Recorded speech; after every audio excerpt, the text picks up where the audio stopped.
Di sela-sela serangkaian sidang umum Perserikatan Bangsa-Bangsa PBB di New York, Amerika Serikat, Presiden Prabowo Subianto bertemu dengan Presiden FIFA Gianni Infantino.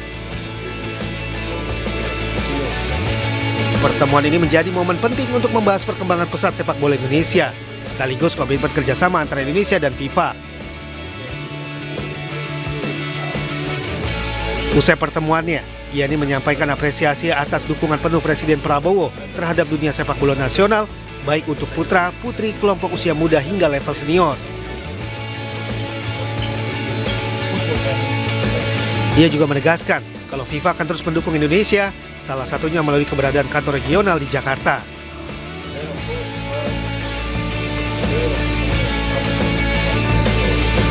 And we are looking forward to continue this fantastic collaboration for Indonesia, for the whole of ASEAN, for Asia, but for the entire world. We unite. This was also our discussion with the President. We want to unite the world. And Indonesia is playing. Pemirsa, Ketua Komisi 4 DPR RI Titi Soeharto mengaku bangga dengan penyampaian isi dari pidato Presiden Prabowo Subianto di markas PBB New York, Amerika. For centuries, Indonesians, Excellency. Menurutnya, apa yang disampaikan oleh Presiden ke-8 RI Prabowo Subianto semakin menegaskan sikap dan juga posisi Indonesia yang disebutnya sejak lama memberikan dukungan kemerdekaan bagi Palestina.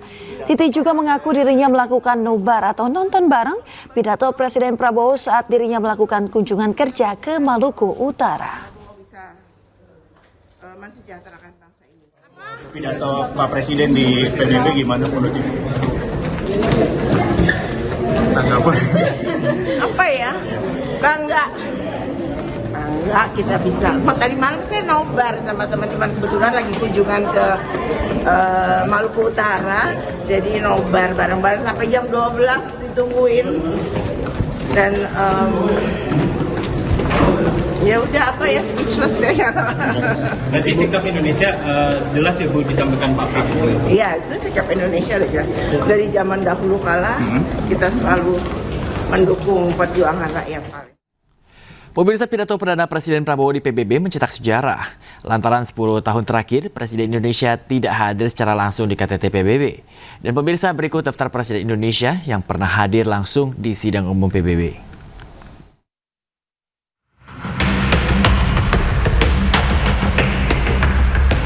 Presiden pertama Indonesia, Soekarno, menjadi pemimpin Indonesia yang pertama kali berpidato di depan Perserikatan Bangsa-Bangsa.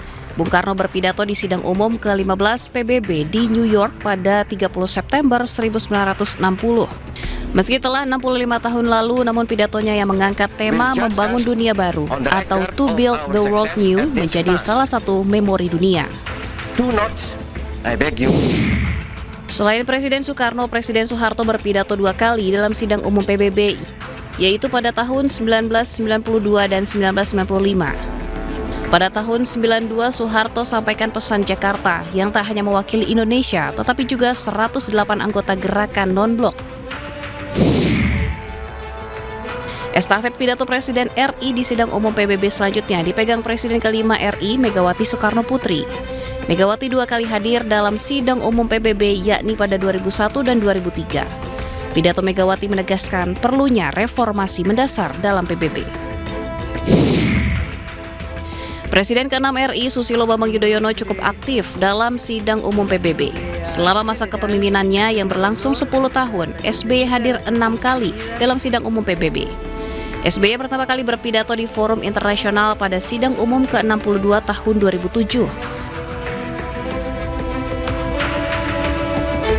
Presiden ke-7 RI, Joko Widodo, tidak pernah hadir langsung di sidang umum PBB. Jokowi lebih memilih menyampaikan pidato secara virtual pada 2020 dan 2021, di mana saat itu pandemi COVID-19 masih melanda dunia. Jokowi menyoroti solidaritas global, penanganan pandemi, serta kerjasama dalam pemulihan ekonomi. Absennya Jokowi secara fisik di New York selama 10 tahun membuat kehadiran Presiden Prabowo pada sidang umum PBB begitu bermakna. Pemirsa, eskalator tidak berfungsi saat Presiden Amerika Serikat Donald Trump dan Ibu Negara Melania Trump meraikinya di markas besar PBB.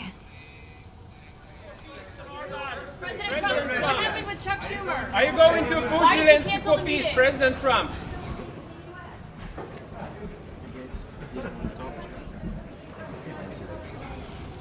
Pemirsa, peristiwa itu terjadi ketika Trump tiba untuk menghadiri sidang umum PBB. Eskalator yang membawanya ke lantai 2 mendadak berhenti, memaksa Trump dan Melania menaiki tangga dengan jalan kaki. Selain itu, pemirsa, Trump juga mengangkat insiden tersebut dalam pidatonya. Thank you very much. Very much appreciated.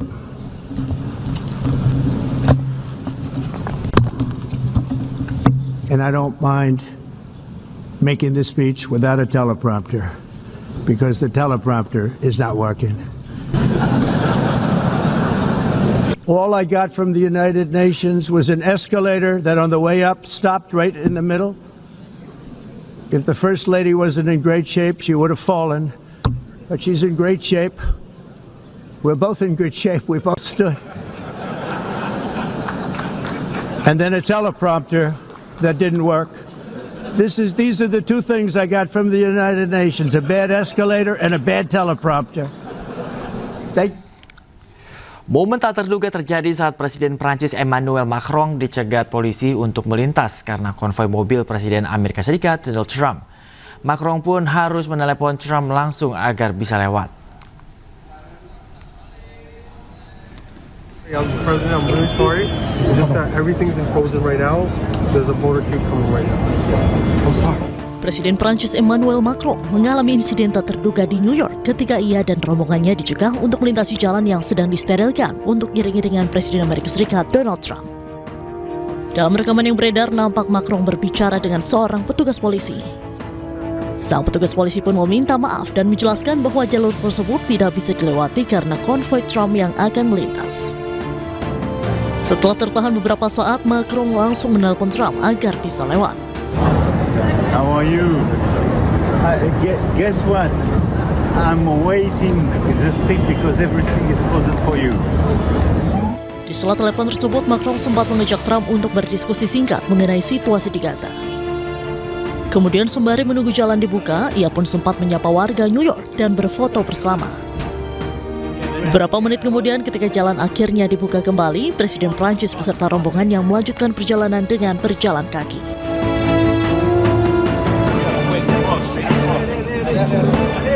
Pemirsa, viral di media sosial, mahasiswa baru Universitas Sriwijaya atau Unsri diminta melakukan aksi saling cium kening saat kegiatan kampus. Pihak kampus telah memanggil mahasiswa penanggung jawab acara.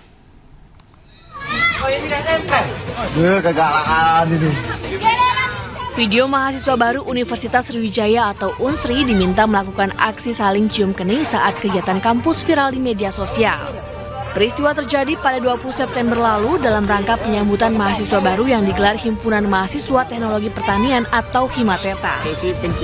Atas kejadian tersebut, pihak kampus Unsri membentuk tim investigasi karena kegiatan tersebut izinnya adalah kegiatan bersih-bersih teknologi pertanian. Pihak Fakultas Pertanian, Prodi Teknologi Pertanian juga telah memanggil 15 orang. Selain itu, pihak kampus juga telah membekukan himpunan tersebut selama 1 tahun ke depan. Peristiwa bermula usai kegiatan bersih-bersih yang dilakukan oleh Himateta. Tiba-tiba ada yang spontan memberikan ide untuk ciuman, kemudian direkam dan diposting hingga viral di media sosial. Dan kalau memang ditemukan hal-hal yang melanggar, ya mungkin ada status pelanggaran berat, ya pihak universitas tidak segan-segan nanti akan menjatuhkan sanksi akademik ya kepada pelaku. Pihak kampus masih menelusuri peristiwa ini, sementara mahasiswa yang terlibat akan menerima sanksi mulai dari teguran, pembinaan hingga skorsing. Dari Palembang, Sumatera Selatan, Guntur, iNews melaporkan. Pemirsa, seorang pria di Bangkalan, Jawa Timur nekat menganiaya dan juga membegal temannya sendiri. Pelaku tega terhadap korban lantaran terjerat hutang akibat kecanduan judi online.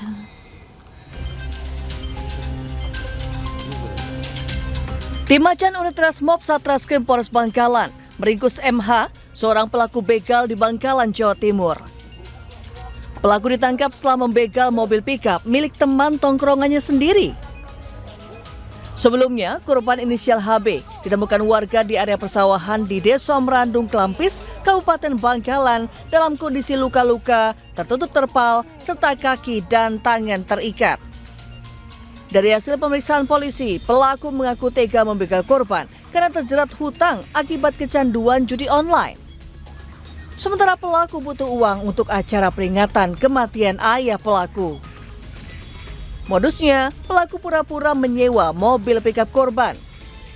Di lokasi sepi, pelaku menganiaya korban, mengikat korban, dan menutupnya dengan terpal, lalu meninggalkan korban di area persawahan. Beruntung, nyawa korban masih bisa diselamatkan oleh warga setempat. Tersangka ini butuh uang, biaya, karena uangnya habis untuk main slot. Uang yang seharusnya digunakan untuk selamatan almarhum ayahnya habis untuk main slot. Kemudian yang bersangkutan meminta tolong kepada korban untuk meminjam kendaraan atau sewa kendaraan. Kemudian korban diajak berkeliling dengan alasan untuk mencari sayur di wilayah Bangkalan. Tersangka MH dijerat pasal 365 KUHP tentang pencurian dengan kekerasan dan ancaman hukuman 12 tahun penjara. Dari Bangkalan, Jawa Timur, Taufik Syarawi, iNews melaporkan. Pemirsa, aksi dua pelaku begal motor bersenjata tajam di wilayah Sunter, Tanjung Priuk berhasil digagalkan Polair yang sedang patroli.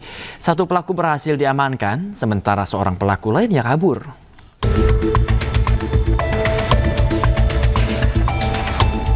Aksi begal ini terjadi di Jalan Sunter Muara, Tanjung Priuk.